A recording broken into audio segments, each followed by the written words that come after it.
pleasure to welcome you all and our guests for today, as we hear from women small-scale fishery and aquaculture representatives from around the world during the 2022 High-Level Political Forum on Sustainable Development, or HLPF. The theme for this year's HLPF is Building Back Better from the Coronavirus Disease, while advancing the full implementation of the 2030 Agenda for Sustainable Development.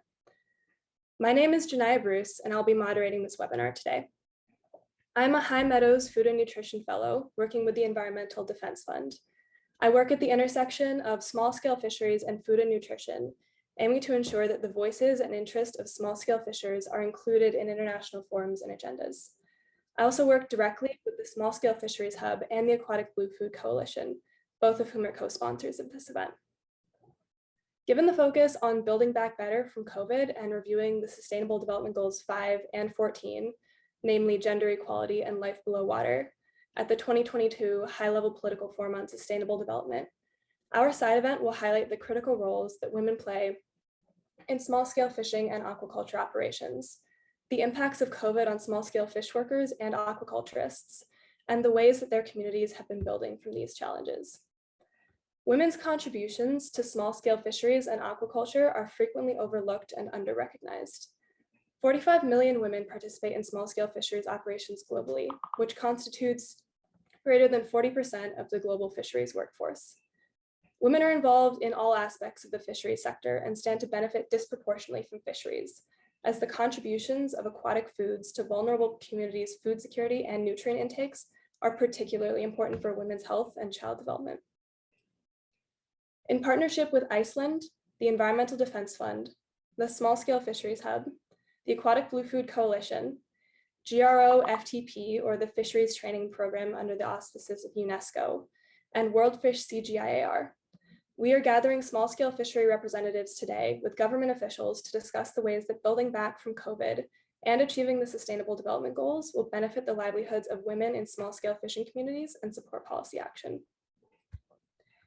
Our agenda for today is to spend about 40 minutes hearing from our speakers and then transition to a Q&A session for 30 minutes with the speakers who are able to join us live. If you have any questions for our speakers, please enter them using the Q&A button at the bottom of your screen, and we'll address them during the question and answer section. I also want to note that this event is being recorded and that we have live interpretation into English and Spanish, which you could access at the bottom by clicking the interpretation button. So without further ado, it's my pleasure to introduce Svandís Svavarsdóttir, the Minister of Food, Fisheries and Agriculture of Iceland. Unfortunately, Minister Svavarsdóttir could not join us in person today, but she submitted a video to be shown. Let's turn to that video now.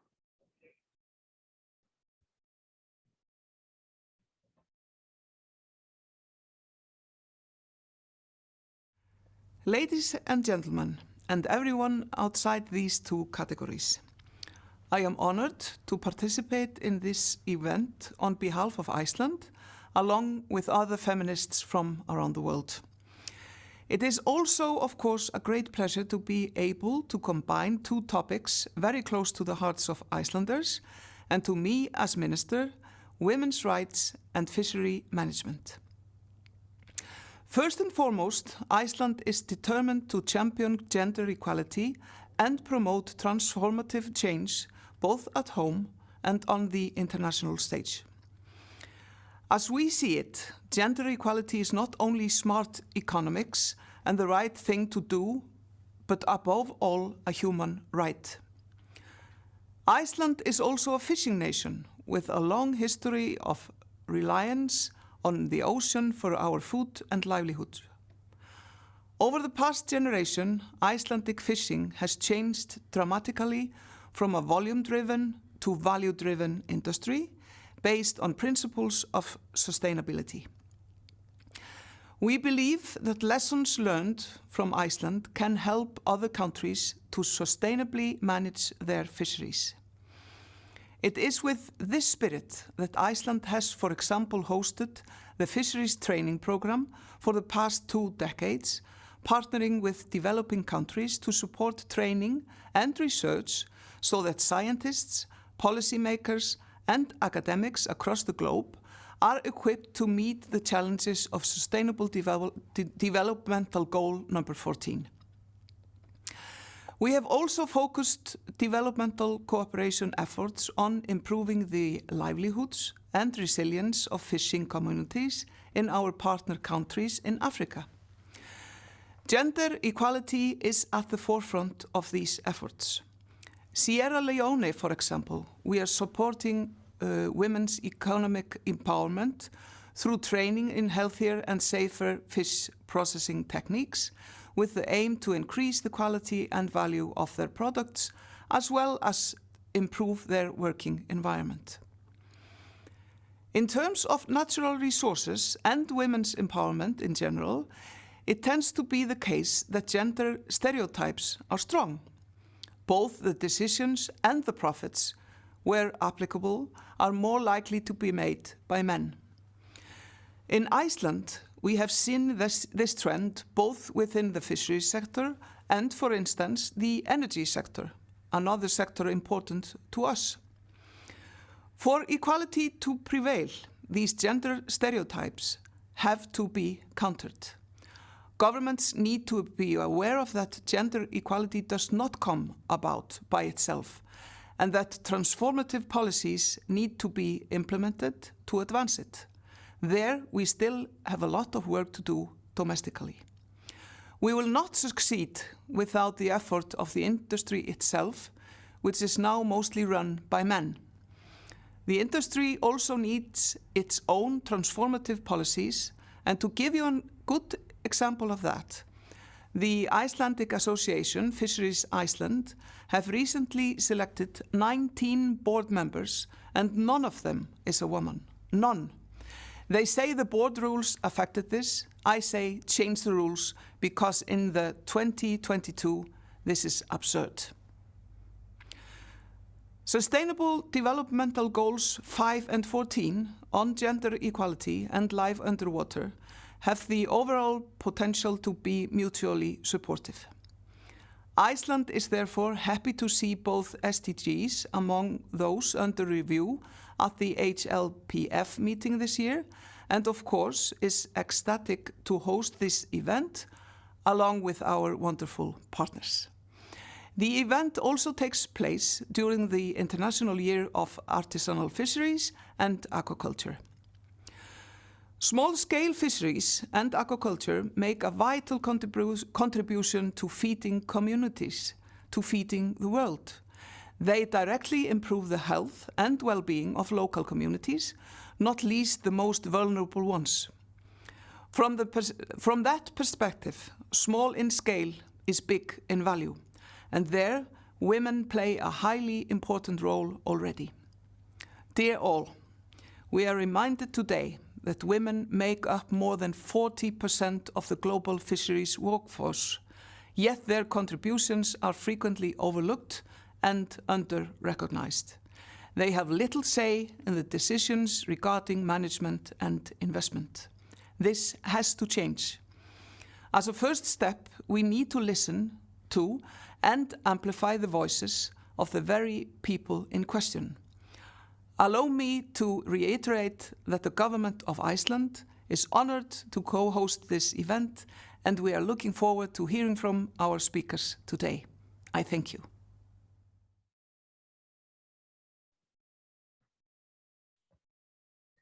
Thank you to Minister Svavarsdottir and our colleagues in Iceland for these insightful remarks on the importance of women in small-scale fisheries and the work that Iceland is doing with that. It's now my pleasure to introduce our next speaker, Dr. Rahma Adam. Rahma Adam is a social inclusion and market scientist and East and Southern African regional focal point for the One CGIAR research and development initiatives at World Fish. She's worked as a gender and development specialist at the International Maize and Wheat Improvement Center and a research fellow at the Center for International Forestry Research and International Potato Center. She's also worked as a World Bank Group Fellow in the Education Unit in Africa region, a researcher for the Mo Ibrahim Index of African Governance at Harvard University, and a researcher at Partners AIDS Research Center, which is now the Regan Institute of MGH, MIT, and Harvard. Dr. Adam has conducted research and development work in Africa, Asia, and the United States. Adam holds a Bachelor of Arts degree in biology from Macalester College, a Master of Public Policy degree from Harvard University, and a PhD degree in rural sociology from Pennsylvania State University in the United States. Dr. Rahma Adam, thank you so much for joining us today. The floor is yours. Thank you very much. I'm honored to be in this panel as a speaker today. Let me share my presentation.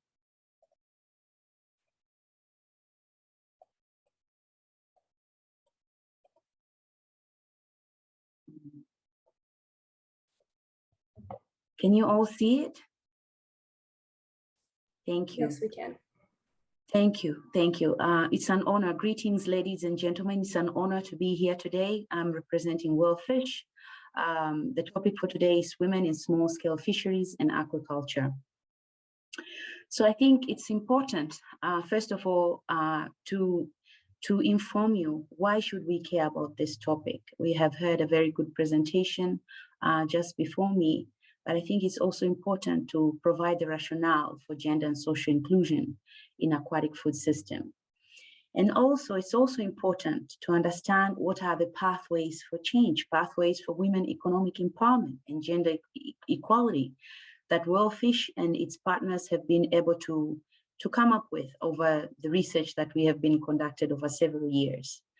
And third, I'm just going to share a snapshot of the impacts of COVID-19 on women, fish value chain actors and livelihoods, but it's going to be expounded more by other speakers who are going to follow me. So why should we care?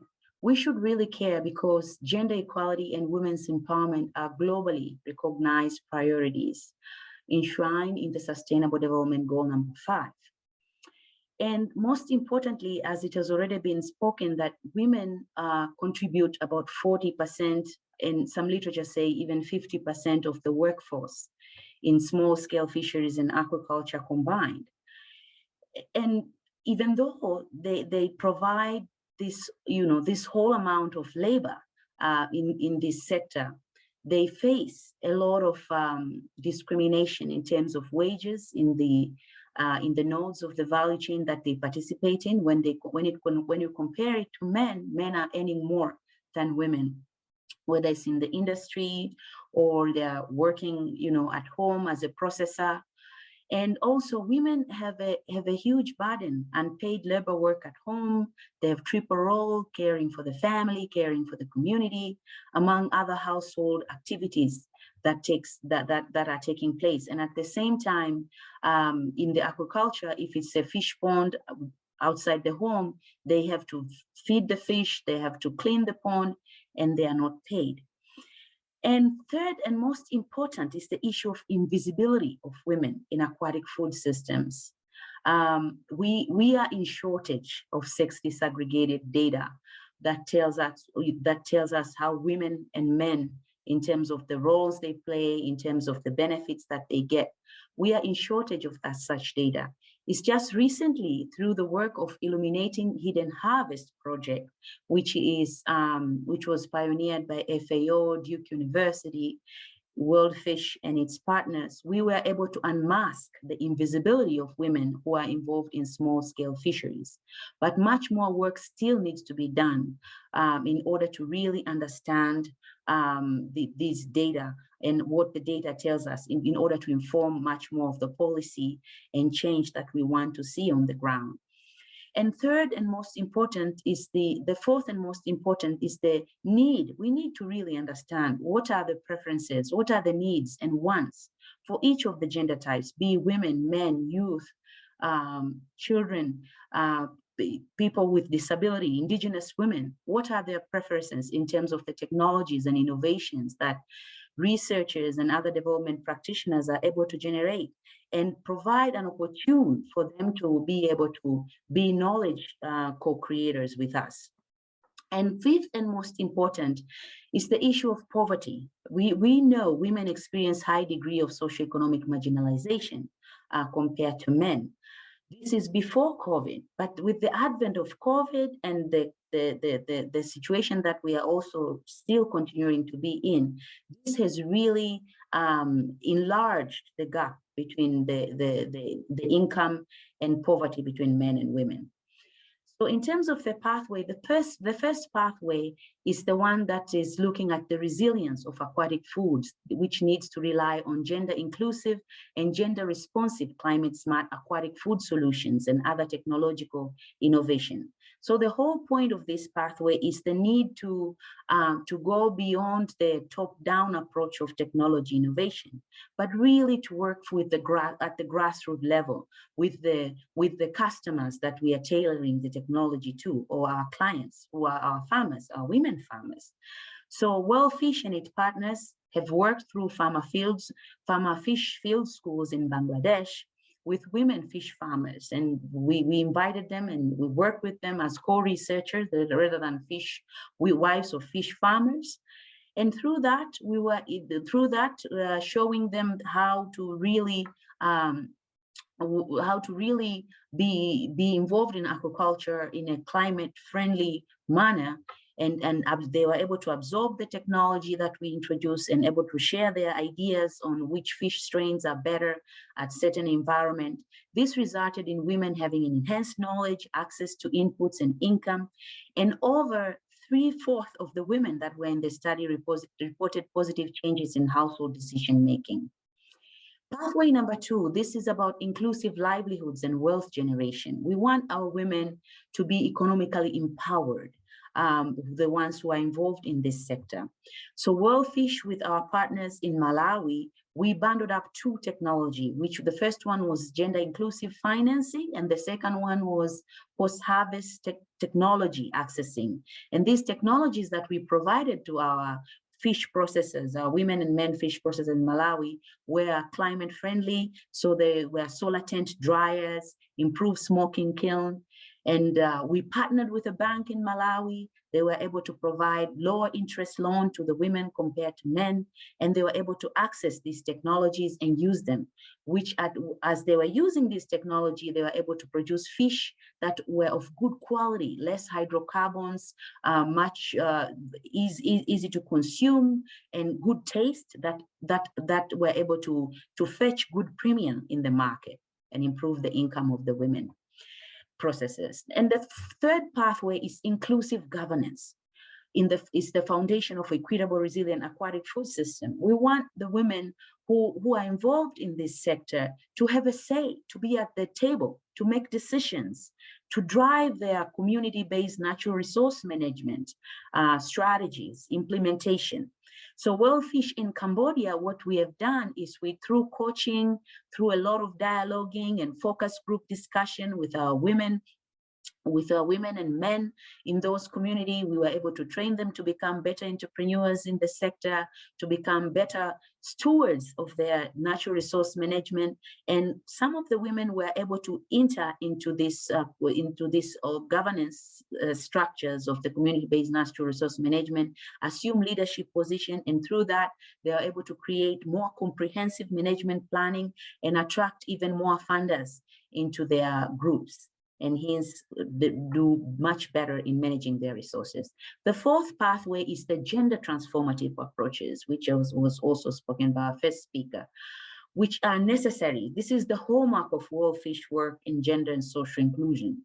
We work very hard to make sure that in every project that we do, we introduce gender transformative approaches so that the technologies, the instrument that we use, for example, for this case, we worked in Zambia with the Catholic Relief Services Development Agency, where we found women and men who are in savings and lending groups, and we introduced gender transformative approaches, showing that, you know, in the savings and lending, women can have a say in the money that they are able to get, the dividends that they're able to get from being in this group, the loan that they're able to get from this group, and be able to contribute to the household. And the Catholic Relief Services were able to use this bundle approach of gender transformative approach and community savings and lending group, and amplify it, scale it in 9 countries, 8 in Africa and 1 in Central America. And the last pathway that I'm going to talk about is the aquatic food as an instrument, as a vehicle to reduce food and nutrition insecurity for our children, youth, women, and men. tackle malnutrition. We did this in Odisha state in India, where 29% of the children under 6 are stunted, where we introduced fish powder. We also worked with the women who are in reproductive age, where we produced dried fish, and we introduced this through the children's center. They're called Angawadi Center, 50 Children's Center, and through that we were able to see enhanced dietary diversity and micronutrient intake of the communities. Last but not least, this is going to be taken over by other speakers after me. World Fish and our partners, the African Women Fish Processors and Traders Network and other university, we were able to conduct a study last year where we looked at 13 countries in Africa, women fish traders and processors, to understand the impact of COVID-19. And through that, we found that the impacts were enormous, ranging from the lack of enough inconsistent supply of fish, which disrupted the market access of fish for the women. Some women, were not able, because they are not able to get enough fish. They found themselves, engaging in transactional sex with men fish farmers in order to acquire fish. So it has a lot of health implications to that. Some women were into mental problems. The food consumption within the household was lower. The same with the quality. It impacted the education, and family basic needs were low in general. So there are so many things that we can discuss about building forward and better ways to actually how we can recover from this, and I'll wait until we go to the discussion further to go into this. Thank you so much. I appreciate it. Thank you so much, Dr. Rahma Adam. So our next speaker is Dr. Nariman Jadawi from Seapower. Unfortunately, she's having a bit of difficulty getting into this room, so we're going to skip to our next speaker for now and then come back at the end if Dr. Jadawi is able to join us.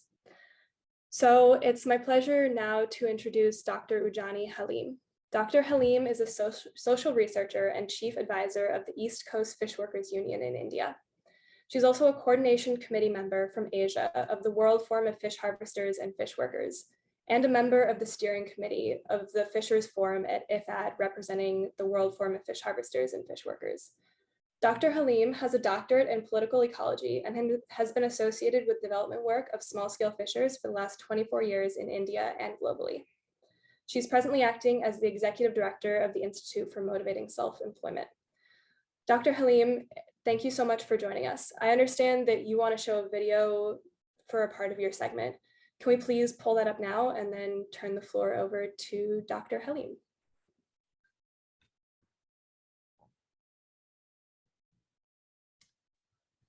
Thank you very much. It's my pleasure to be here today in this esteemed panel. Can we start with the video? That is 1 minute, 1.5 minute video, and then I will narrate the story of the fisherwoman today.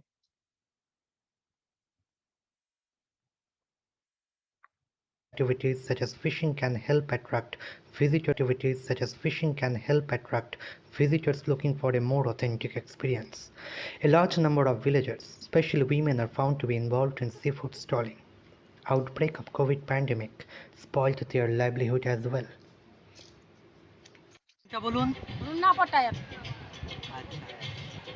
আপনি মাছগুলো কোথা থেকে আনেন? আমি উদয়পুরে সমুদ্রতে আনা হয়, বিক্রি হয়, অপশন হয় যেখানে উদয়পুরে অপশন হয়, আমরা কিনে সেখানে।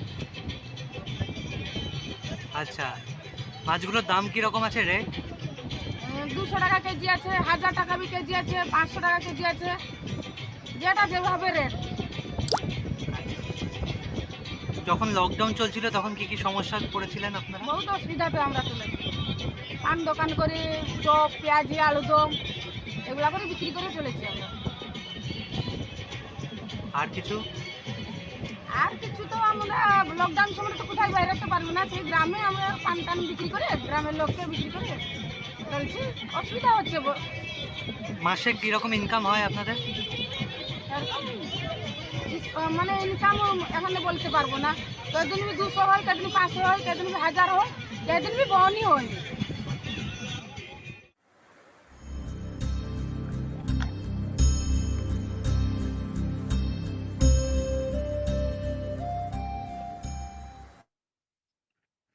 Thank you so much. This is absolutely an amateur video, kind of made by one of our volunteers of East Coast Fishworkers Union. And I have shown this video to you because I am going to share with you the struggle of Runa Patak, whom you have seen in this video.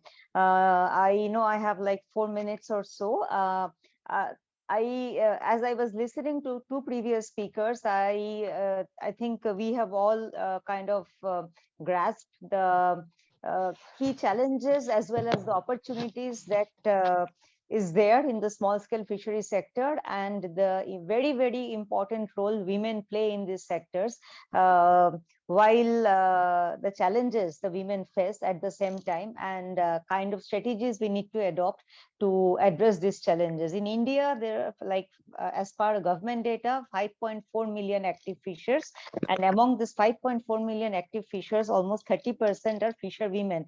These are recognized fisher women. In actual terms, this percentage will be much bigger, much higher. The participation of fisher women is restricted throughout the various process involving fisheries sector. Here I am talking about small scale fisheries sector, starting from the collection of fish and extending all the way to managerial and entrepreneurial positions. Public policies and different schemes and support are often not able to reach fisher women effectively. So if we look at the life of Runa, her life tells us the same story. Runa is 45 years old fisher woman. She lives in Orissa, in coastal Orissa. Her family, in her family, she has her husband, 3 kids, and elderly parents-in-law. So Runa's husband is a fish worker, and he works in a trawler. He has very paltry income, and his job is uncertain and very risky. Runa goes for the fish vending in the morning, as she was also telling in the video, to augment family income. Due to small capital and poor bargaining power, she is unable to make much profit. She sells wet fish door to door, which is a hard work, and also hygienic condition is very poor, though she has applied for a cycle with ice box under some government scheme, but she's yet to get it. Her eldest daughter collects seashells after school and earns some extra money for the family through this way. Runa's family belongs to below poverty level category, and they receive subsidized food grains from the government, which actually help them to avoid starvation time to time. Overall, family income is very low, said Runa. There are days when they do not even earn anything. Fish catch has gone down. Also, there is a fish ban period by the government to ensure fish stock replenishment, which is good for the ecology, but for the small fishers like her, they face much more trouble during banning period, as the compensation which government provides is not enough for their livelihood, and not all families, all small scale fisher families are able to access these compensations. She further shared that big trawlers are coming close to coast, violating laws and robbing them of their small catches. With increased pressure of tourism industry, there is encroachment on beaches and increase in sea pollution. All these making their life more and more difficult. So Runa, of course, dreams for a better future. She has become a member of this East Coast Fish Workers Union, and she is also a member of a self-help group. With the help of these groups, she started her own small business and started a food stall just before pandemic. And then the pandemic came and her business collapsed. There was a big lockdown period. At that time, they could not go for fishing. There was no sale of fish, and they were totally dependent on government ration for survival. And the government ration was mainly food grains, so the nutritional part of food security was compromised.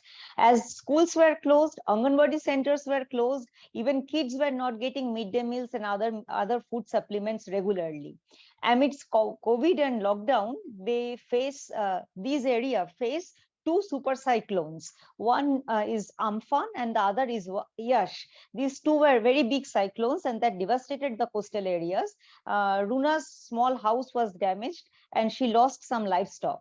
Her mother-in-law was badly injured. There was flood and they had to go through a very tough time. All in all, she lost significant family assets. Runa, however, has decided to overcome poverty and other challenges. She now has applied to become a member of a Fishers Producers Cooperative Company, which is developed by this East Coast Fish Workers Union. But there is also a problem. Like many other fisher women, Runa does not have a fisher ID card, which is a recognition of being a fisher of a small-scale fisher in India. And to get a fisher ID card, normally one has to have a boat or a net registered in his or her name. But as she does not have such an asset, so she does not have a card. And this discrimination is an added obstacle for her, as not having an ID card limits her access to government entitlements and various other opportunities. Talking about East Coast Fish Workers Union, Runa said that it's a space where women and men like her from her community, they come together, discuss issues and try to find solutions. During pandemic, they raised donations, made community aware about hygiene related to COVID-19, about vaccination, and they distributed dry food to needy families. We conducted, from East Coast Fish Workers Union, we conducted a post-COVID-19 survey also, and that supported this kind of information. During cyclones, they further did relief work, and at present, collectively, they are trying to help fishers to restore their livelihoods by providing various capacity building trainings and small loans. The platform helps this platform that is the SDG and East Coast Trade Union helps Runa and other women in getting fisher ID card by doing advocacy with the government, and also develop their capacities by imparting various trainings in value chain. Also, when they come collectively in this platform, they become aware about different government policies regarding climate change, disaster management, and the available fund that is there at the local government level for their welfare. And Runa has learned how to take effective part in such processes, that is, how to take effective part in local decision-making processes. Runa says that in her word that we must save sea to save our life. We worship nature and we are inseparable from this nature. Runa wants her children to get good education and good job. Whether she wants her children to continue in this fishery sector, she said, fishing runs in our blood, but I would love to see small-scale fishery sector overcomes present problems and challenges and provide a more dignified and sustained livelihood opportunities for my children. And I think these are very significant words. And as an organization for working for the welfare of the small-scale fishers, we hope to see more women leaders and entrepreneurs like Runa coming forward. And together we are also working for implementation or to facilitate the implementation of the international guidelines of small scale fisheries, and to develop a monitoring framework for the civil society organizations together with the community leaders like Runa.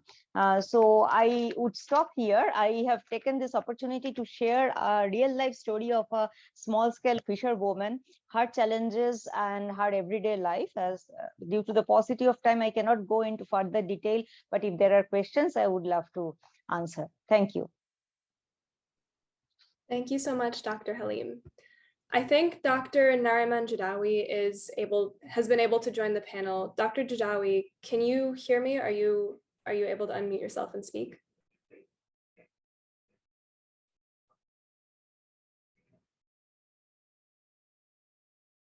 Dr. Jadawi?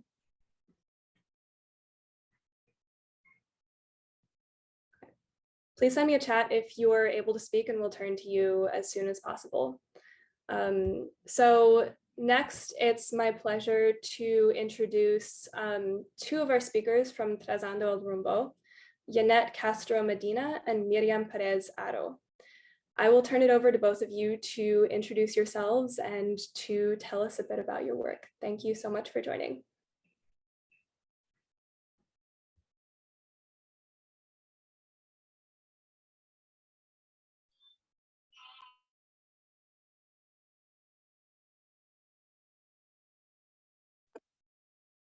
Miriam, te presentas y luego me pasas la voz, por favor. ¿Qué tal? Un gusto. Ando un poquito mal de la garganta. Mi nombre es Miriam. Pérez de la comunidad del Golfo de Santa Clara, Sonora, México, y un gusto, un placer estar aquí con ustedes acompañándolos. Mi compañera Janet va a hablar un poquito más que yo relativamente de lo que hemos hecho a partir aquí con nuestro equipo de Trazando el Rumbo, porque pues por las circunstancias ahorita ando un poquito indispuesta. Lamentablemente no puedo tratar tanto, pero en lo que esté pendiente aquí con ustedes, con mucho gusto y un placer estar escuchando todo este tipo de conversatorios de las mujeres en la pesca. Me gusta mucho y me interesa mucho saber más allá de todo esto. Adelante, Janet. Muchas gracias. Pues yo soy pescadora de tercera generación, soy recolectora de almejas y pues voy y pesco camarón, pescado, de todo. Soy una mujer que nació dentro del sector pesquero. Por mi sangre hay, hay agua salada, como decimos. Me caracterizo por decir que soy una mujer pata salada, algo de lo que me siento muy orgullosa, porque hoy estamos haciendo una página que se llama Trazando el Rumbo de la Pesca, que nació en medio de la pandemia. Somos un grupo de 3 mujeres que hemos estado en diferentes capacitaciones gracias a EDF de México y hemos valorizado mucho toda esta capacitación, que vemos como necesario no llegue esta capacitación solamente a unos cuantos, que es una necesidad aplicar pesca sustentable hoy en el mundo, y que una forma de nosotros de sumarle al sector fue trayéndoles este tipo de información de pesca sostenible, de promoverla por medio de nuestra página. Y fue una necesidad y una iniciativa que surgió en medio de la pandemia, donde nosotros vimos que ya no podíamos reunirnos, ¿no? Que ya no podíamos estar dentro de encuentros que estas organizaciones habían estado promoviendo, y de ver cómo esto a nosotros en nuestras comunidades nos ha transformado nuestras vidas. Y hoy también nos tiene hablando aquí en este foro. Nosotros acá en nuestra comunidad sufrimos el rezago de perder un producto pesquero que era como el segundo más valioso en nuestra comunidad, y eso nos hizo involucrarnos desde el momento en que nos enseñaron a hacer pesca sustentable. Hoy como mujeres estamos dentro de un comité de manejo de recursos bivalvos en nuestra comunidad. Yo organicé las 3 primeras cooperativas acá en Sinaloa, México, de mujeres recolectoras de almejas, que es un trabajo que venimos desarrollando desde toda la vida de mi abuela y que siempre habíamos estado invisibilizadas. Pero el hecho de que hiciéramos Trazando el Rumbo fue también con la intención de que más mujeres, más pescadoras vieran que sí hay un como sí, que hay una necesidad urgente de hacer pesca sustentable y que solamente las organizaciones de la sociedad civil lo están promoviendo. Que sí está escrito en, en las leyes que hubo un cambio, de que donde se aplicó ya hoy la Ley General de Pesca y Desarrollo también sustentable, pero resulta que todo está quedando en escrito, que se siguen haciendo las mismas actividades, siempre los apoyos se siguen visualizando en cómo extraer, más no cómo seguir teniendo que pescar. Y la propia pandemia nos hizo ver el lado más vulnerable de nuestro sector, de acuerdo a las necesidades que se viven alrededor de la pesca, y no solamente la parte de que nos quedamos, que vivimos de lo que pescamos, que si no tenemos que pescar, no tenemos que comer en nuestras casas, que se cerraron los mercados y muchos de nosotros subsistió gracias a tener un recurso que pescar y comer 3, 4 veces a la semana, pero que también somos totalmente vulnerables cuando suceden acontecimientos como el que pasó con COVID-19, que muchos que ya están en un estado, un nivel organizacional más alto, como cooperativas y organizaciones ya que tenían sus productos certificados y todo, también les golpeó el hecho de que se cerraran los mercados y que ellos por lo menos tenían producto guardado y que ofrecer a los consumidores, pero se paró el comercio totalmente y la gente no generaba ingresos para sus familias y tampoco tenían cómo comprar estos recursos. Y entonces eso nos hizo que también nosotros volviéramos a los tiempos de solamente pescar para subsistir. Tuvimos esa ventaja que muchos otros no tuvieron, pero también el hecho de que muchas familias hoy no tienen una seguridad social y que esos enfermos no hubo cómo tratarlos. y la pandemia demostró que el rezago que viene viviendo la pesca hoy más que nunca fue visible y que hoy en este año internacional de la pesca y acuacultura se quiere ver que el hecho de pensar que toda esa vulnerabilidad que se mostró durante la pandemia con el año internacional de la pesca lo podamos transformar. Pero va a ser muy difícil mientras solamente todo quede en recomendaciones y no se empiece a actuar sobre estos objetivos del desarrollo sostenible. Que si bien mucho de lo que se dice en la parte sostenible viene cumpliendo con estos objetivos, no se están aplicando y el hecho de que no se estén aplicando, pues deja hacer un año más solamente de promoción donde están apareciendo los logotipos de un año internacional de la pesca, pero que muy poco se está haciendo y que los verdaderos protagonistas de dicha conmemoración o de dicha alzado de voz no saben qué es lo que está sucediendo y no han visto cambios sobre este suceso. Y donde ya más nos atañe a nosotros como mujeres el hecho de que uno de los objetivos del desarrollo sostenible es que las mujeres estemos dentro de la toma de decisiones, que nuestra voz y nuestra participación esté siendo tomada en cuenta.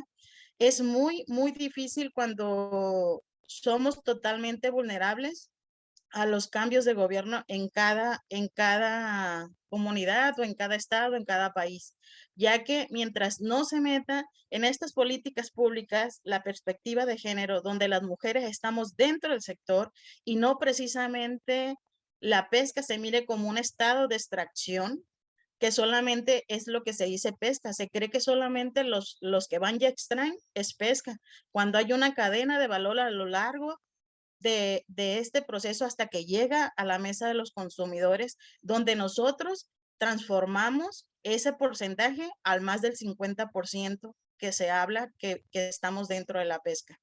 En las evaluaciones siempre se dice que somos un 11% lo que aparece en México que estamos participando, cuando sin embargo, desde mi concepción en la pesca siempre hemos estado, desde que estaban en los tiempos de abundancia, cuando todavía mucho recurso había, las mujeres estuvieron ahí amaneciendo, procesando, trabajando los recursos pesqueros. Cuando hubo escasez, las mujeres también estuvimos ahí para hacer más de un trabajo todavía de ser amas de casa, estar dentro del agua trabajando, estar en las plantas procesadoras trabajando y no solamente haciendo trabajos solamente de pesca, sino muchos otros, ya que los recursos escasearon y no nos tocó más que hacerle frente junto a nuestras familias. Hoy, que es el momento de que las mujeres estemos más preparadas, que alcemos la voz también por un mejor futuro para la pesca, aquí estamos, promoviendo la pesca sostenible, involucrándonos cada vez más, haciendo ciencia comunitaria, haciendo comunicación, porque vemos como una necesidad que sea visible el trabajo que hacemos las mujeres y sobre todo que se valorice y que se valorice y que se formule en la política pública que las mujeres somos parte del sector y no solamente los que extraen, sino los que estamos dando también un valor agregado, que estamos transportando, que estamos transformando hasta que llega a la mesa de los consumidores un producto pesquero. Que hay muchas deficiencias en la política pública pesquera y que una de ellas es el rezago que se trae, es que no se ven las verdaderas necesidades del sector cuando solo se ve a los que extraen y no todos los demás que estamos a lo largo de la cadena de valor. Hay un sinnúmero de necesidades donde el rezago de las comunidades pesqueras se hizo visible por medio de la pandemia, pero hoy más que nunca se requiere de que quede escrito en la política pública la perspectiva de género, donde se vea verdaderamente las necesidades de nuestro sector y se tome en cuenta que hay mucho rezago porque no se está viendo la verdadera necesidad. Se está viendo la mitad de lo que es el sector pesquero cuando se deja atrás a sus mujeres. Y cumplir con los objetivos de desarrollo sostenible viene hoy más que nunca a resaltar que todos adentro y nadie afuera. Y si queremos cumplir con esto, hoy más que nunca debemos de promover una política pública incluyente donde Los de la pesca, que somos los jornaleros del mar, estamos en un estado vulnerable y se están violentando todos nuestros derechos, porque bien se dice, hay muchos ya organizados en organizaciones como cooperativas y otros, pero hay muchos otros que no figuran en ningún lado y no hay un padrón realmente de cuántos estamos pescando, precisamente porque se tiene solamente a los que están dentro del agua. Pero el hecho de pescar, de vivir dentro de una comunidad pesquera va más allá de eso. En cada familia hay una microempresa, hay niños, hay estudiantes, hay educación. Y eso se deja de lado cuando se habla de sector pesquero y de todo lo vulnerable que estamos siendo al no ser una política pública incluyente lo que estemos trabajando. Creo que hoy más que nunca debemos ser promotores de la pesca sustentable, donde no solamente se cumple con uno de los objetivos de desarrollo sostenible y que los objetivos de desarrollo sostenible dejen de ser una recomendación, que sea algo obligatorio para cada una de las comunidades donde solamente se busca el bienestar social y económico y en el océano de cada uno de los que vivimos de la pesca a nivel mundial. Nosotros, como Trazando Rumbo de la Pesca, tratamos de sumar nuestro esfuerzo promoviendo la pesca sostenible, pero más allá de ello, resaltando que las mujeres podemos transformar nuestro sector pesquero y que tenemos mucho más que dar, que somos sumamente inteligentes, trabajadoras, tercas y que hemos estado ahí siempre porque hoy más que nunca alzando la voz por un mejor futuro para la pesca. Pues muchas gracias y no sé si hay alguna pregunta, aquí estamos disponibles.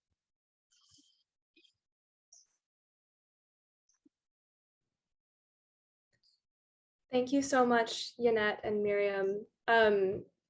Next, it's my pleasure to introduce Suzanne Correa. Suzanne is the first vice president of the African Women Fish Processors and Traders Network. Suzanne, the floor is yours. Thank you for joining us.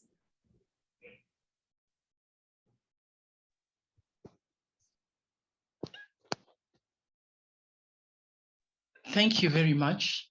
I might not be very clear because I'm in a place, I'm around the mountain and connectivity is not very good.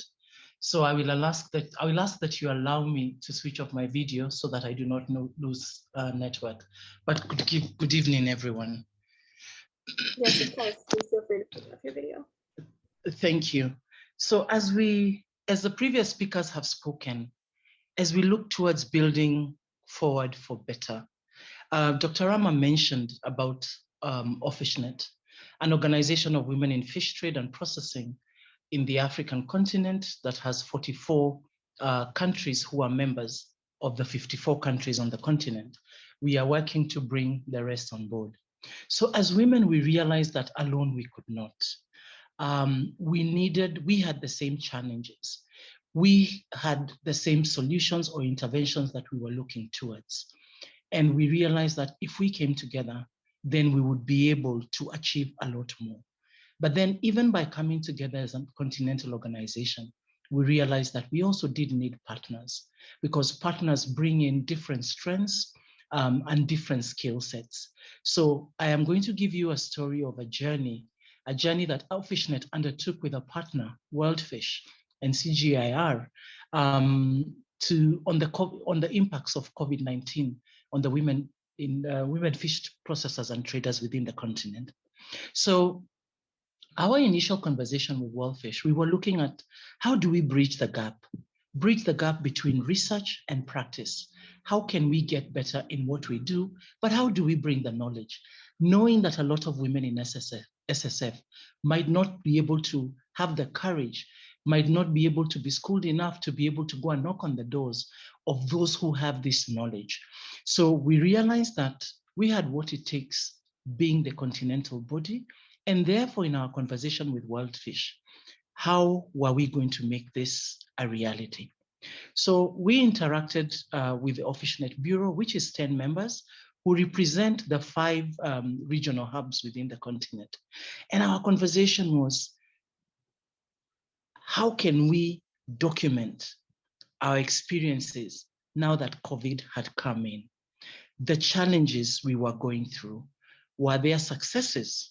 What was the resilience and adaptation that different individuals had in place to face the situations that COVID put us in.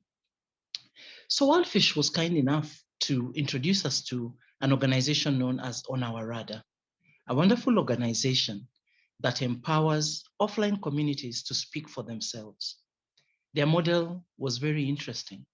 It was based on the fact that communities are the experts of their own lived experiences. So a lady by the name Molly, who was a PhD student at Lancaster University, is the one who was given the task to lead this process. So this process was in two phases. The first phase was an interaction with the Bureau members to understand the leadership of the continent, to hear their story, and for the leadership to own the process. Now, each of us had an opportunity as a Bureau member to be interviewed, to give our story. And then that also gave us, they also gave us some training to be able then to be the pillars for the women who are then going to be able to give their stories. We became the focal persons to support the individuals. It was initially the 10 countries where the Bureau members came from, but it was finally increased to 13 countries. Then we went on to phase 2.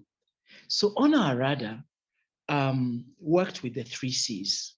They worked to build our confidence, our capacity, and the connectivity challenges. Because sometimes we tend, like now I'm in towards a mountain area, so I am not sure if I will be able to be audible, will I be able to connect?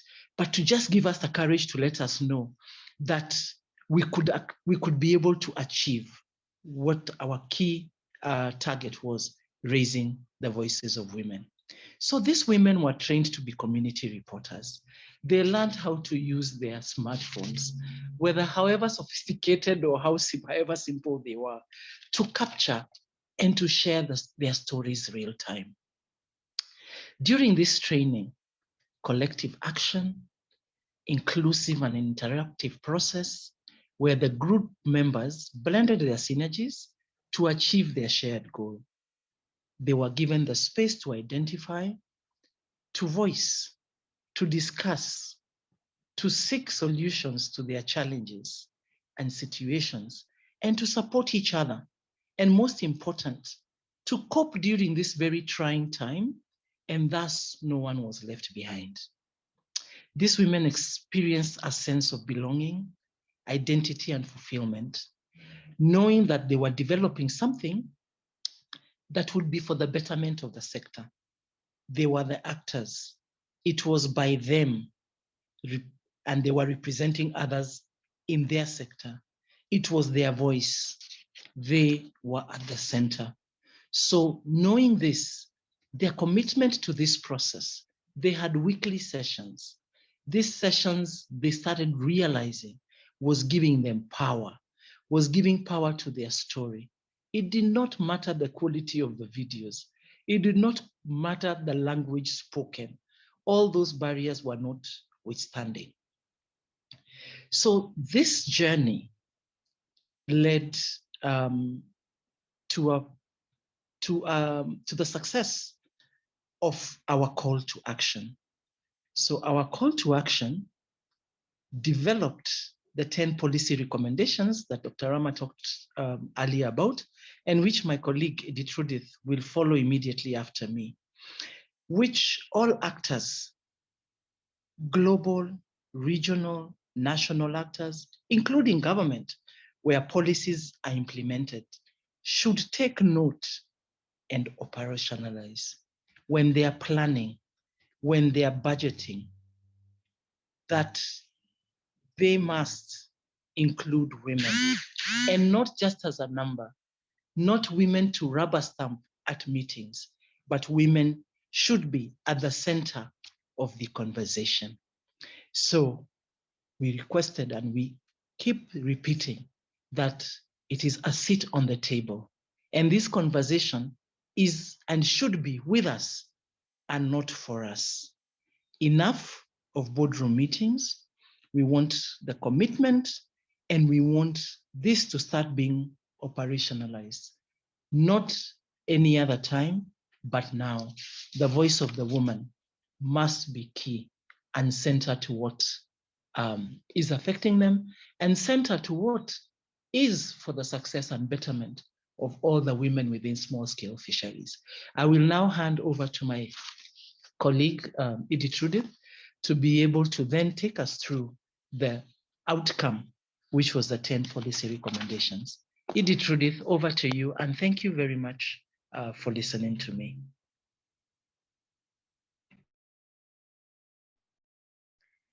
Thank you so much, Susan, and thank you everyone who spoke before me.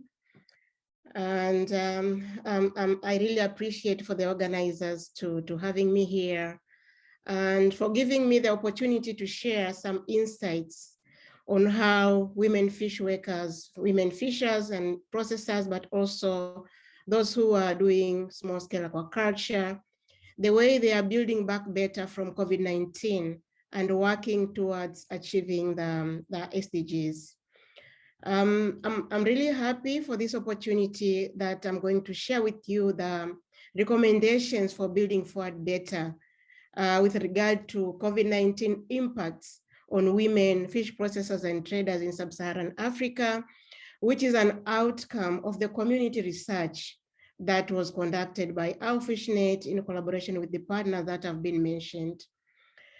And to begin, I would like to draw your attention to the fact that last year, aquatic foods received unprecedented attention globally, being recognized and gaining commitments at the UN Food Systems Summit and in other occasions, a lot of other occasions. And with this increased attention to fish as food, we must also ensure that sufficient attention is given to the well-being, the livelihoods, and the incomes, and that the experiences of those that work within the food system are not overlooked. And that fishers and fish workers are not overshadowed by the promises of aquatic food itself. So just to introduce myself again, Edith Lukanga. I wear several hats in the SSF subsector, but today I'm speaking as the Secretary General of the African Women Fish Processors and Traders Network, our FishNet, that my colleague has already briefed about this network, a platform that was established in 2017 to contribute to improving welfare, working conditions, and income for women in the fisheries sector, and especially in the post-harvest sector within the member states of the African Union. So our FishNet represents one of the players in the small-scale fisheries that retains a strong focus on women who are responsible for ensuring that fish and other aquatic foods harvested from water bodies travel safely and far and side to reach mouths of millions, nourishing women, men, and children who, without the benefits of fish, will be poorly nourished and in poor health. And we have heard it several times that across Africa, 90% of the people who are processing and trading fish are women. This is to say, in other words, that 9 out of 10 people working in fisheries after the point of harvesting are women. And at the global level, we've had more than 3 times already, just by this evening, that 45 million women participate in the small-scale fisheries. And at least millions of these women across Africa hold the responsibility for ensuring that fish arrive to customers in a quality and nutritious form. And it is important to note that the well-being of these women, their agency and power within governance, and the challenges and opportunities that they experience not only matter to the women themselves, but also affect the fish supply chains, food quality, and economic prosperity. And if they experience high levels of fish waste and loss, this cost flows on to consumers in terms of scarcity and increased prices. So our FishNet has a long-term commitment to represent these women and amplify their voices to determine opportunities and pathways forward. And as I speak, I recognize that we are holding this side event as part of the high-level political forum, and thus I wish to call on the HLPF to ensure that these millions of African women are in your plans and actions and investment. And actually, it's not just African women, but all women around the world who are working tirelessly to feed the population.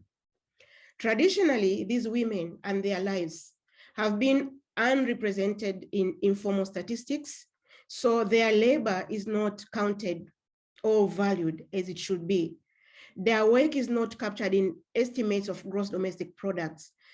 Counting and valuing their labor is one key starting point to recognition, and this is very important.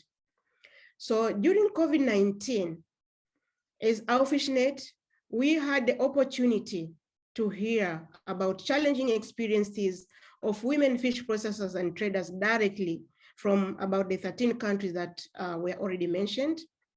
We did this not only through our personal relationships, but also through the initiative with partners, including World Fish on our radar, the Lancaster University that were already mentioned. So we were able to hear about women's experiences, their challenges, and the ways on which they adapted, as shared by Rahma, who spoke before.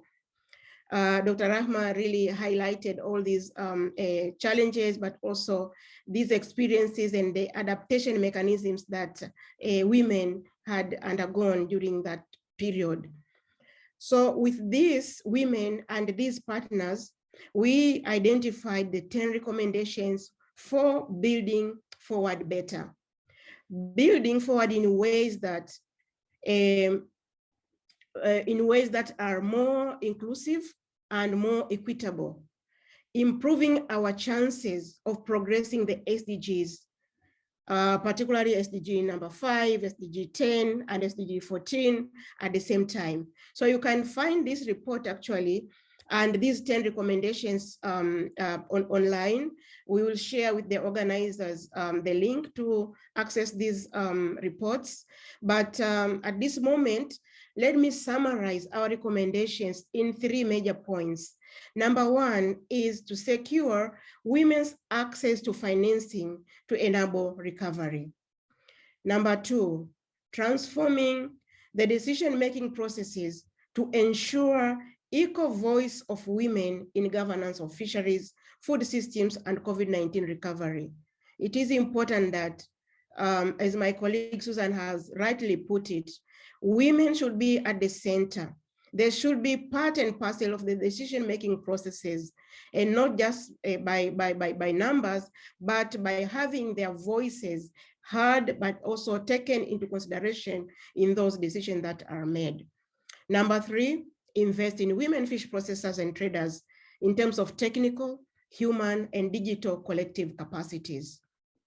And as it was mentioned already, this year, 2022, I'm happy that the minister said it very well, that it is an international year of artisanal fisheries and aquaculture.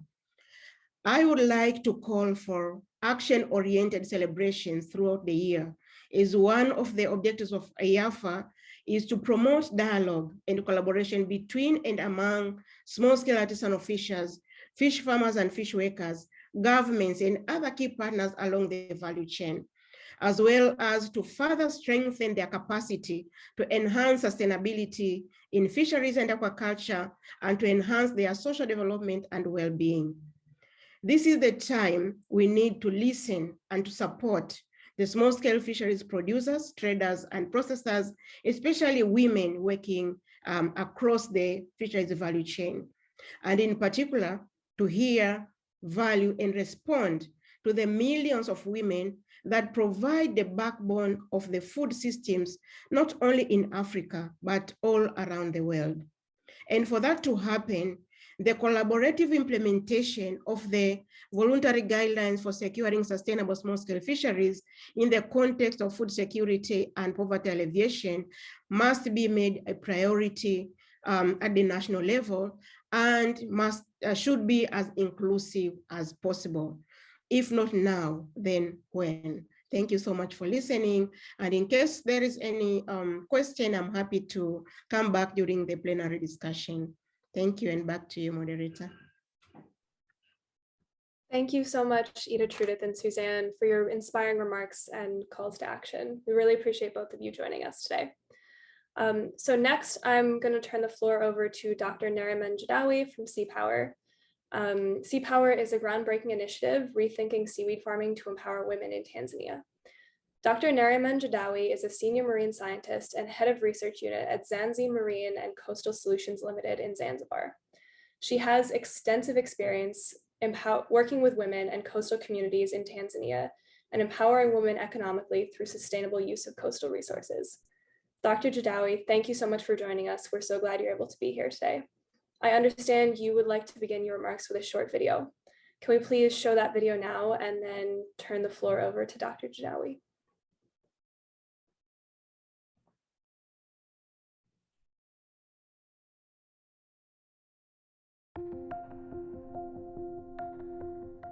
Seaweed farming was introduced in Zanzibar about 30 years ago. Zanzibar is quite unique with its seaweed farming industry because 80% of the people who farm seaweed are women. Seapower's vision is to reach women's empowerment and equitable development through a seaweed farming innovation called tubular nets. The farming conditions in Zanzibar using the off-bottom technology, which is a traditional technology using pegs planted in the sand in very shallow waters. Seapower project started in 2018. It's actually an innovative project that is aiming to solve challenges associated with the effects of climate change, which has affected the production of the higher value seaweed, which means that our women can no longer produce the higher valued seaweed. The species of seaweed that was mainly farmed is become increasingly sensitive to the warming of the sea, which is really affecting the growth. Something has to change, and that's why we have proposed a different farming technique. We have been promoting this deep water farming using this innovative method, the tubular net, to make the women produce the higher valued seaweed.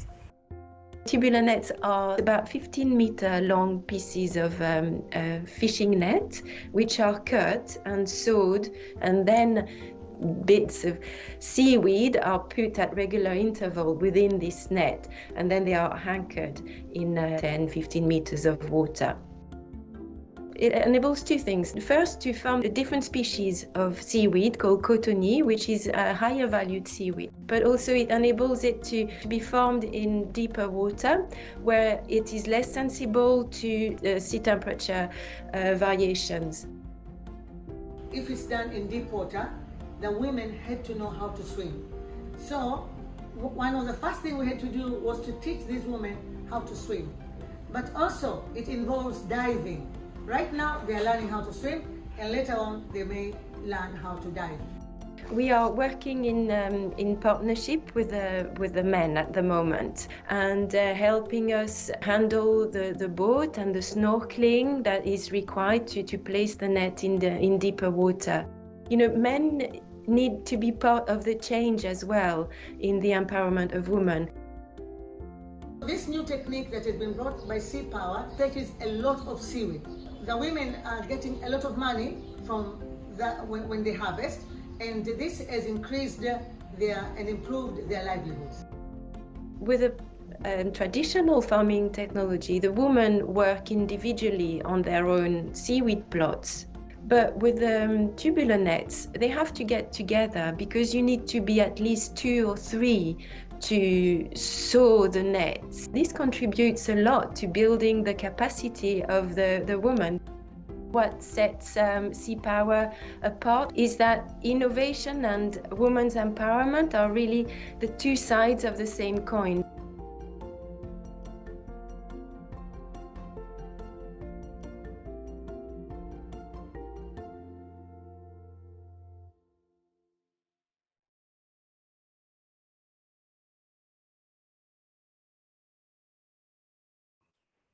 Okay, can you hear me? Yes, we can hear you. Can you hear me? Can you hear me? Okay, I just want to add something that traditionally all coastal women in Zanzibar are using the ocean to fish, but not directly to fish, but to collect shells. After collecting shells, they process them. After processing, they sell them. But it has been a kind of a slow process. 20 years ago, there were only 2 women selling fish. But now, almost maybe 50% of the women are also selling fish. This has brought some changes. And apart from collecting shells and also doing sea cucumber farming, they do a lot of seaweed farming. Actually, 23,000 of the women in Zanzibar, about not less than 23,000, are doing seaweed farming. And as the video has shown, they are doing the off-bottom culture method.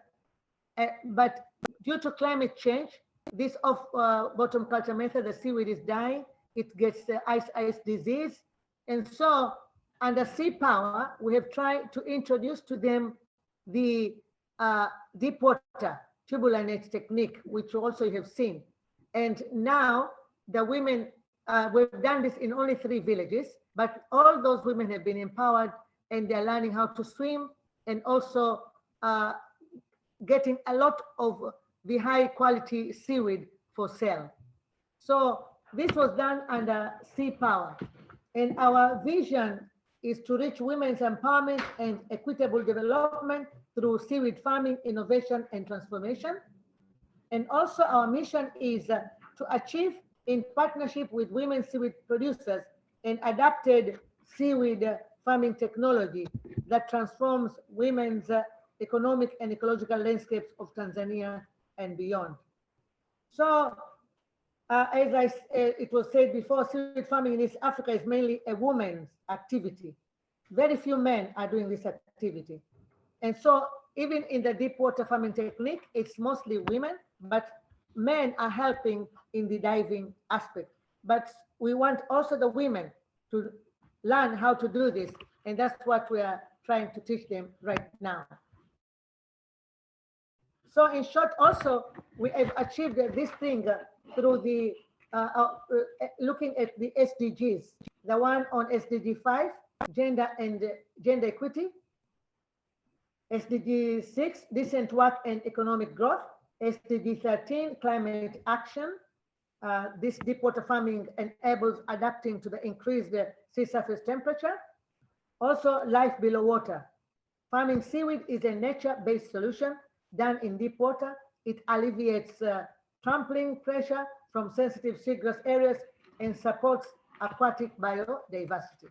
So in short, I'd just like to say this, and if there are any questions later, I can also respond to them. Thank you.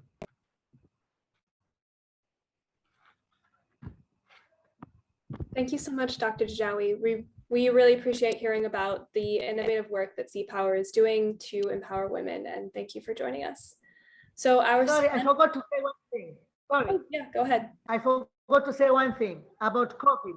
Okay, when COVID happened, most people were affected, most fishermen, because they were selling their fish to tourist hotels. But most of the women were opposite. They were not selling their fish to tourist hotels. Most of their sale was to community, at community level. So they were not impacted as much as men who were selling in the tourist hotels. That's what I just wanted to add. Thank you. Thank you for the addition. Okay, thank you. Sorry, did you say something? Okay. So our final speaker for this session is Rosina from the Indonesian Traditional Fishermen's Organization. She is the head of the women's empowerment in the Indonesian region and has formed the Indonesian Coastal Women's Unity Organization. Unfortunately, Rosina isn't able to join us live right now because this webinar is very late in Indonesia, but she has sent us a video to share. So we'll turn to that video and then go to a short question and answer session afterwards.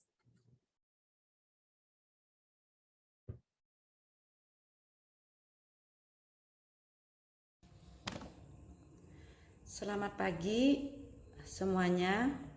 Nama saya Rosina. Saya dari organisasi KNTI, Kesatuan Nelayan Tradisional Indonesia. Saya Ketua Bidang Pemberdayaan Perempuan Nelayan. Salah satu tugas saya sebagai Ketua Bidang Pemberdayaan Perempuan adalah membentuk organisasi perempuan dengan nama Kesatuan Perempuan Pesisir Indonesia atau KPPI. Secara politik, penting perempuan berorganisasi karena perempuan memiliki kebutuhan dan kepentingan yang berbeda dengan nelayan laki-laki. Eksistensi dan ruang hidup perempuan nelayan yang didefinisikan secara sempit oleh negara membuat kerja-kerja nelayan hanya sebatas wilayah perairan laut, sehingga membentuk identitas yang bias laki-laki. Sementara perempuan nelayan memiliki rentan ruang hidup dan kegiatan yang lebih luas seperti nelayan merangkak atau pencari kerang, pengolahan ikan, buru angkut, dan petambak garam. Tidak diakuinya secara formal, perempuan nelayan membuat aspek keselamatan dan kesehatan kerja tidak diperhatikan. Perempuan nelayan yang bekerja pada pra-penangkapan dan penangkapan ikan serta pasca penangkapan tidak tercatat dalam statistik resmi sebagai pekerjaan yang sebenarnya memberikan kontribusi besar dalam membangun ketahanan pangan keluarga. Bagaimana ketika negara mengalami pandemi, siapa yang paling merasakan dampaknya? Yang paling merasakan dampaknya adalah perempuan, baik secara ekonomi maupun sosial. Peran-peran perempuan nelayan dalam penangkapan ikan, pengolahan ikan menjadi lumpuh total. Banyak ikan tetapi penjualan menurun disebabkan tidak banyak konsumen yang membeli. Ekspor impor ditutup, tempat pengolahan ikan ditutup. Pemasaran hasil olah produk ikan UMKM menurun drastis. Sementara biaya hidup sehari-hari haruslah tetap berjalan, apalagi pengeluaran di masa pandemi bertambah karena harus membeli kuota anak belajar online. Karena di masa pandemi tidak ada anak yang sekolah atau anak-anak tidak bisa sekolah. Bagaimana perempuan bisa bertahan di masa pandemi? Sebagian besar dari mereka banyak yang terjebak kepada utang piutang untuk pemenuhan kebutuhan hidup sehari-hari. Namun sebagian kecil ada juga dari mereka yang bertani dengan memanfaatkan tanah-tanah yang ada di wilayah pesisir. Ada yang menanam jagung, singkong, kedelai, kacang hijau. Ada juga sebagian mereka yang menjual kue-kue yang murah, harga 1.000, harga 2.000, dan lain-lain. Ketika kondisi ini semakin memburuk, maka tentunya akan berdampak pada kesejahteraan dan keberlanjutan mata pencaharian yang berdampak pada konflik atau berujung kepada konflik. Contoh, di masa pandemi karena persoalan ekonomi, kekerasan dalam rumah tangga semakin meningkat. Kekerasan terhadap anak oleh orang tua juga semakin meningkat. Kekerasan seksual terhadap anak karena anak dalam kesehariannya mereka bermain gadget sehingga banyak terjebak kepada video-video porno. Di situ banyak anak-anak yang terjebak kepada kekerasan seksual. Karena anak-anak semasa pandemi mereka tidak sekolah, mereka lebih banyak bermain gadget. Selain itu juga banyak anak-anak yang putus sekolah. Tantangan yang dihadapi perempuan, yang pertama, tidak diakuinya perempuan sebagai nelayan, dan hal ini berpotensi melanggengkan kekerasan berbasis gender tentunya, dan berpengaruh terhadap eksistensi perempuan nelayan. Yang kedua, kebijakan dan program-program pemerintah yang tidak berbasis pada kebutuhan dan kepentingan perempuan nelayan akan berakibat pada hilangnya wilayah kelola perempuan, mata air, dan sumber pangan. Kemudian, dalam aktivitas penangkapan ikan, perempuan nelayan kurang mendapatkan pengakuan secara formal atas kontribusi yang dilakukan. Kemudian, perempuan nelayan menanggung beban kerja yang tidak proporsional dalam pekerjaan rumah tangga, mengasuh anak, tugas kemasyarakatan, dan pemeliharaan lingkungan. Kemudian, daerah pemukiman nelayan masih ada yang tidak memenuhi standar hunian yang layak, masalah sanitasi, sampah, dan air bersih. Tentunya hal ini akan memberikan tambahan pekerjaan yang baru kepada perempuan, dan juga secara otomatis pengeluaran secara ekonomi akan bertambah. Bagaimana anak-anak bisa hidup sehat, dan ketika sakit mereka harus dibawa ke rumah sakit, dan ini secara ekonomi tentunya akan bertambah. Rekomendasi dari saya, pertama, harus memposisikan perempuan sebagai subjek penting dalam sektor perikanan, karena nelayan adalah sebuah profesi dengan daur pekerjaan yang melibatkan laki-laki dan perempuan, mulai dari persiapan, penangkapan, atau budidaya hingga pengolahan tangkap. Laki-laki dan perempuan saling melengkapi dalam pekerjaan perikanan. Yang kedua, harus ada kebijakan khusus yang dibutuhkan perempuan nelayan, seperti pemberdayaan ekonomi, pinjaman modal usaha, teknologi, pendidikan, informasi, dan marketing. Kemudian perlu juga adanya pengetahuan gender atau membangun kesadaran gender kepada masyarakat agar terjadi keadilan dalam kerja-kerja produksi dan reproduksi. Yang terakhir adalah perlu perhatian oleh pemerintah khususnya kepada perempuan-perempuan nelayan yang hidup di atas air. Perhatian pemerintah seperti akses air bersih, hunian yang layak, rumah sakit atau puskesmas yang dekat dengan mereka, dan lain-lain. Mungkin itu presentasi dari saya. Terima kasih.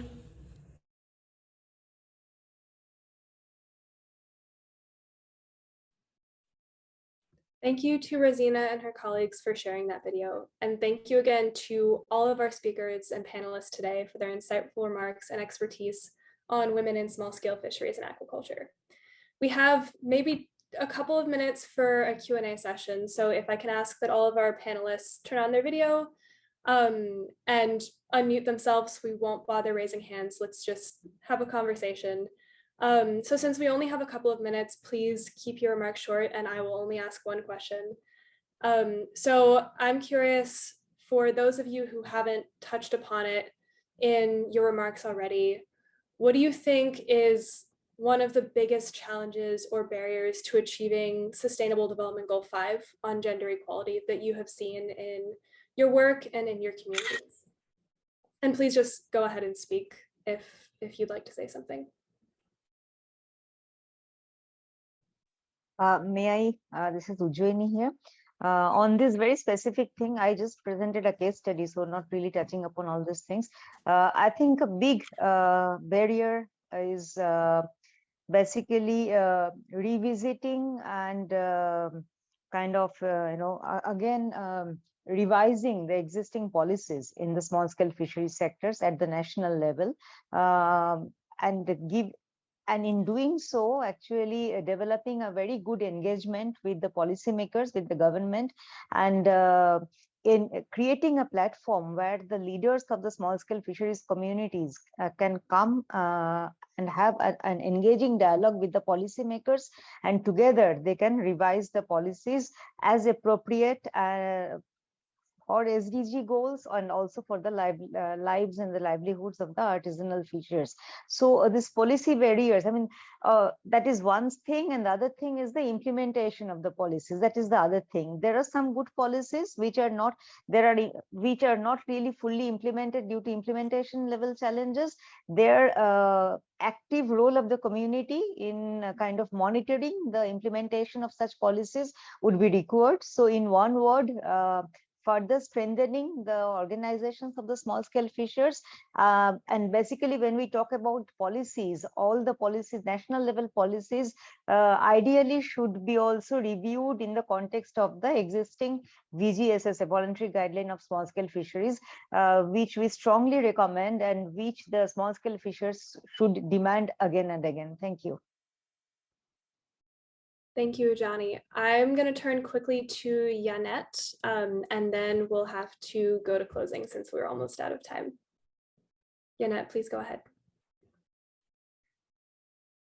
Yo, igual que la participante anterior, pienso que el incluir en la política pública la perspectiva de género, donde se incluya las voces de los pescadores, que esta política sea creada dentro con las autoridades y los que vivimos los problemas actuales de la pesca, y una autoridad cumpliendo y ejerciendo la ley, no solamente escribiéndola en textos, sino que ellos también la estén ejecutando y la estén cumpliendo, porque no se serviría de nada el que estuviera escrita y no se llevara a cabo.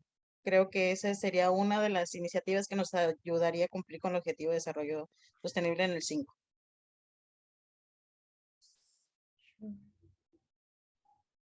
Thank you so much, Yanette. So unfortunately, we ran short of time, and that was all the time we have for the panel, but I want to thank our speakers again so much for their time and for sharing their expertise. We're also very grateful for those joining in the audience, as we know that we have global attendance and that this call is either very late or very early for many of you. One of the co-sponsors of this webinar, the Small Scale Fisheries Hub, has compiled a list of declarations on women in small scale fisheries and aquaculture. These fisher declarations come directly from small-scale fishers and fish workers across the globe who are working towards gender equality. A member of the tech team will be sharing a link to that document in the chat if you'd like to learn more about women and gender equality in small-scale fisheries. Thank you again to everybody for joining this webinar. Now I'd like to finally turn the mic over to Jorundur Valtísson, the permanent representative of Iceland to the United Nations, for closing remarks. The floor is yours. Well, thank you, Janaya, and a big round of applause for the panelists for their informative presentations and discussions. I, for one, walk away from this event enlightened and committed to play my part. Some of what I will say in my short remarks has already been stated, but it's very much worth repeating. I think we know that between 45 and 56 million women participate in small-scale fisheries operations globally. This constitutes more than 40% of the fisheries workforce, and beyond playing a crucial role in blue food production, women are also fundamental in education, food preparation, and family life, all important factors for the achievement of the SDGs. Despite these factors, women are often underrepresented in all levels of fisheries governance, and as we have heard, their contributions are frequently overlooked and under-recognized by local and national government policymakers and community officials, and this really needs to change. Due to COVID-19, climate change and conflict, notably in Ukraine, food insecurity is on the rise, and to overcome these challenges, we really need all hands on deck. And this includes women working in small-scale fisheries and aquaculture, and indeed, many of our speakers today emphasized the different ways we can provide support to these women. Firstly, we can improve the organization of fishing women and gatherers to ensure that artisanal women fishers have a voice in public arenas to exercise their fundamental rights. Secondly, we can and should include women who are involved in fisheries and aquaculture operations in decision-making, both at local, regional, and national levels, and support their leadership in co-management schemes and or fishing cooperatives. Thirdly, we should ensure women feel safe, visible, and their priorities are met. And we need to appreciate and respect the knowledge and values of women in small-scale fisheries and aquaculture. And last but not least, we need to invest in and build the capacity of institutions and relevant stakeholders on gender equity, human rights, and social inclusion. So ladies and gentlemen, and everyone outside these two categories, as my minister said earlier, we appreciate the fact that you took time out of your busy schedules to participate in this HLPF side event on the important topic of women in small-scale fisheries and aquaculture. And we hope you found the discussions informative and useful for whatever work you are engaged in. And as we all know, achieving SDG 5 and SDG 40 are really key for achieving the entire Agenda 2030. So thank you so much.